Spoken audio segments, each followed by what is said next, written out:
Mr. Spicer. It's good to see you here. My predecessor. Yeah, well, had to swing by.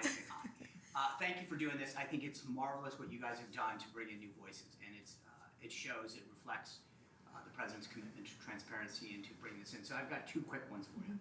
The first is you mentioned reconciliation. Beyond that and what he hopes to get out of that, considering how slim the House majority is, what other legislative priorities does he want to see codified in law before this Congress adjourns?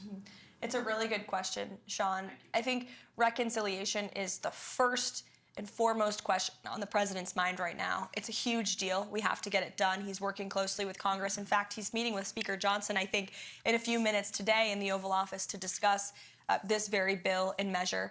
Aside from reconciliation, which we hope and are very confident will include more funding for border wall construction and mass deportations, as I mentioned earlier, but it's also very important that we get tax cuts passed. That is the second step in the Trump economic agenda. The President has used every executive lever he can to slash burdensome regulation, and we continue to do that every day across every agency. Administrator Zeldin is doing a fantastic job at the EPA, I may add, but every cabinet secretary is getting rid of regulation very seriously. The President is certainly working on unleashing American energy to drive down costs, but tax cuts are a critical component of really seeing the Trump economic formula be put together. So he wants to see tax cuts passed in this reconciliation package. That includes no tax on tips, no tax on Social Security, no tax on overtime, no tax on Social Security for our seniors, of course, too. As for other measures that would be codified into law, certainly we've seen the President put forth common sense executive orders and take really common sense executive action that we would love Congress to take further action on to ensure that the President's executive actions can remain long after his tenure, so you don't have another president come in here in 8 years and undo some of the executive work that the President has worked so hard on. So we want Congress to continue getting to work, but we got to get this reconciliation bill passed first. Thank you. The second thing I have is just a question I get a lot, and I figured I'd best address to you.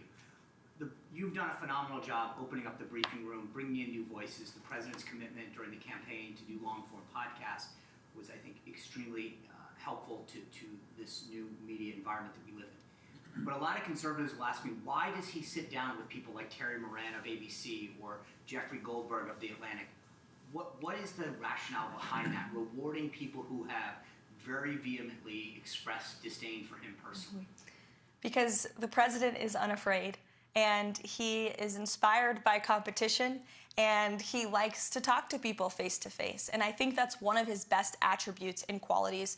We live in an incredibly divisive country, unfortunately, that has been really the result and consequence, frankly, of the fake news and the hoaxes and lies they have driven at this president for the better part of the last decade now. But the fact that we still have a president who has been a victim of these hoaxes, these lies, these smears by so many legacy media outlets and reporters, yet he's still willing to sit down with them, look them in the eye, look them face to face, and take them to task and share the truth with them and his perspective, I think is what the American people deserve in a president. And it's certainly a stark contrast to what we had in the previous administration, a president who was hiding, who actually used this beautiful South Court auditorium, which we're happy to be in today, but he used this like it was a fake Oval Office, weirdly, oddly.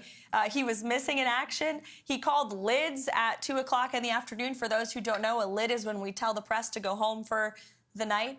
And he was doing that midday. That is not acceptable around here. I will tell you, we're working very early through the very late hours of the night. And the president's willing to talk to anyone, not just journalists who have really been posing as journalists but are actually left-wing activists, but also if you look at our adversaries and our competition abroad on a foreign policy scale, you know well in the first term, he went to North Korea. He talked to Putin directly. He talked to President Xi directly. The president believes in direct diplomacy, whether it is our adversaries and competitors around the world or left-wing activists